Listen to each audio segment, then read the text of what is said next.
Well, in my quest for justice, I know that I have recorded more recent events on video. I'm reasonably certain I haven't uploaded them, and will be chary of uploading this one until such time as I am safely back in England.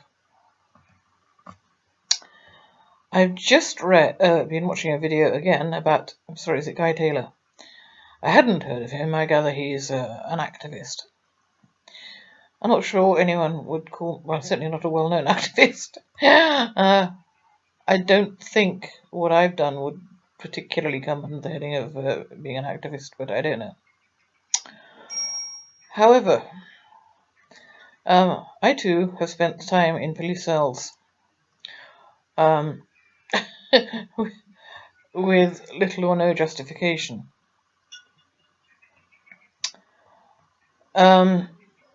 I've also had my house searched without a warrant, my home. Let's start at the beginning there. It was very shortly after I had uploaded Deadly Daddy to the ether. The internet, whatever. Or a friend, in point of fact, had done it for me on his website or whatever. I think this is why I have no idea what became of it. Just the same, it was very shortly after that, a month, 2 months. And I had to leave the home I loved. Not, as some people might think, because I was evicted. I was not evicted. The doctors in that catchment area were not following NHS guidelines, and on that basis I had to leave. And I became extremely depressed. Very, very depressed. And was foolish enough to tell a mental health advocate that I was suicidal. But I picked myself up and I bussed down to Swansea, and while I was in a cafe in Swansea, I got a phone call from a PC. What a pity, I cannot remember his name, and now I'll never be able to prove this ever happened. In fact, 4th of May 2010. And the PC said, "We're in your home, searching it for your body." Searching it for my body while on the phone to me. And he said with evident enjoyment, he was giggling and chuckling, "And we're searching your cupboards and drawers as well, just in case you cut yourself up into little pieces and hidden yourself in the cupboards and drawers." Well, when I got back, I found that my door had been kicked in, and in point of fact, it was a council dwelling. I should imagine it was the most beautiful setting and the most beautiful views of any council dwelling ever, which was why, of course, I accepted it. Well, accepted it. It was gold. It was seemed like a miracle to me when I got it. Anyway, my lovely home. Door kicked in. Yes, they most certainly had been through the drawers and the cupboards and everything else. So later on I phoned up and spoke to this guy's superior. They said they couldn't have done that. They said they did. Well, they didn't. Must have had a warrant. No, they didn't. I wasn't accused of any crime, even. It was done on the basis that I had told a mental health advocate that I felt suicidal. Except, of course, it wasn't done on that basis at all. It was evidently a malicious, very, very malicious violation of my home. Now, can I remember the long list of things that I stand accused? I don't just stand accused of having done these things. They are on police record. One of them, of course, has no reference number. Well, at least 2 of them would have no reference number whatsoever. I have seen the list. I know I've made this video. I'm reasonably certain I wouldn't have risked uploading it, but throwing caution to winds. On the basis that I had come out as lesbian, most foolishly.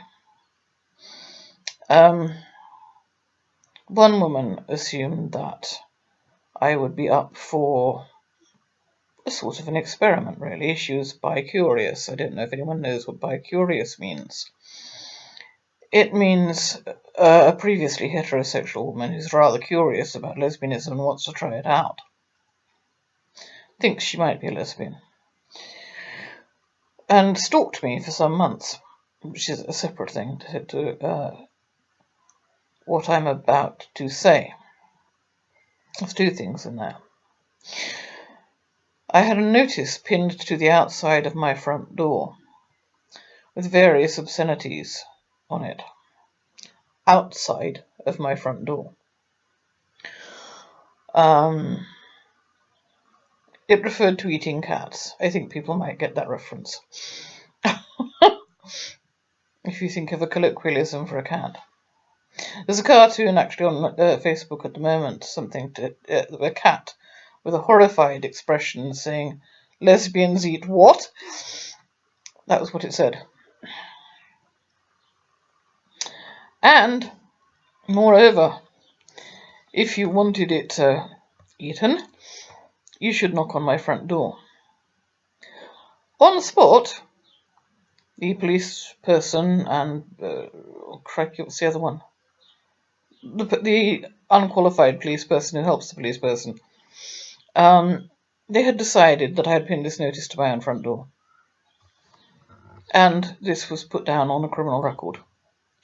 All without speaking to me, let alone arresting me, or charging me, or convicting me, and as not even a word to me, nor a reference number. This appears on a criminal record for me. Further to the lesbian bit, the woman who had stalked me for 4 months eventually pissed me off so much by claiming that she was too frightened of me to deliver a letter to my home. Has she heard of postage stamps? She gave it to a person I considered a friend, and the friend gave it to me, and I blew my top. And I phoned her and told her to get off my case, and she was never to knock at my front door again, which she had done at midnight. Rather a strange thing to do for someone who was so scared of me. And having knocked at my door at midnight, she stayed until 4 a.m., having promised she only wanted to speak for 5 minutes or so. So I think it's pretty clear who was harassing whom. However, 2 policewomen knocked on my door, and being an idiot in those days, I let them in. I wouldn't do it now. They'd have to show me the bloody warrant. One of them hid round the corner in my hall, and the other came into my sitting room and shoved a piece of paper under my nose and said, "Sign here to say you harassed this other woman, or," this was on the basis of my one pissed off phone call, by the way, "or we will arrest you and take you to jail."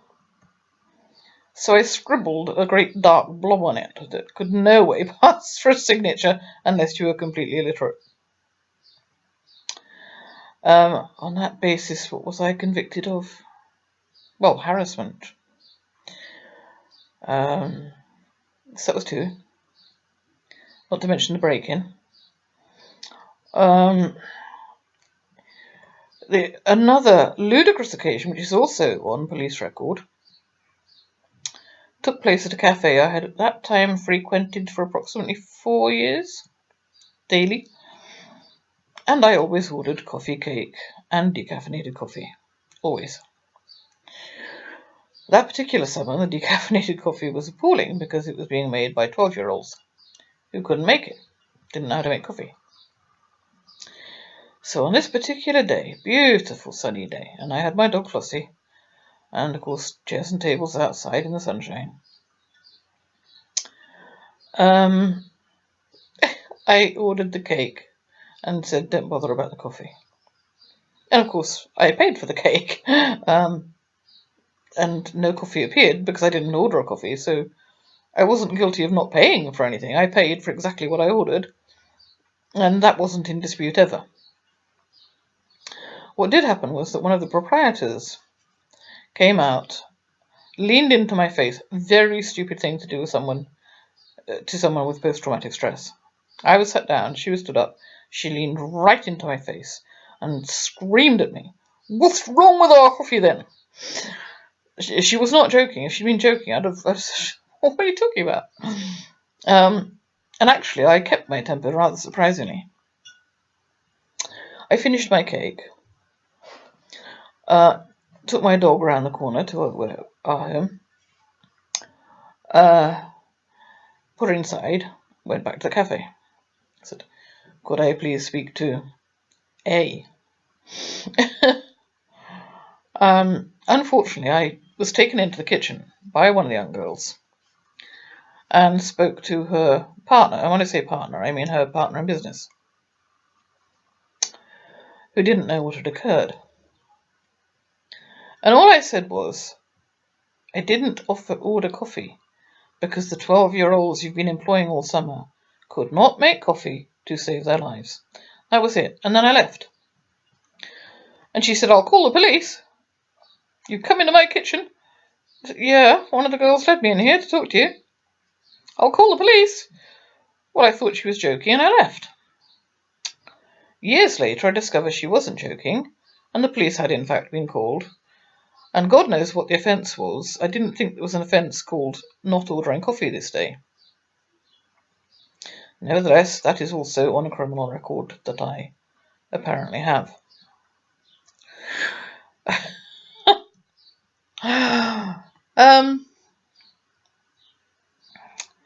Actually, I'm going to leave it there because that's enough for the moment. But there is more.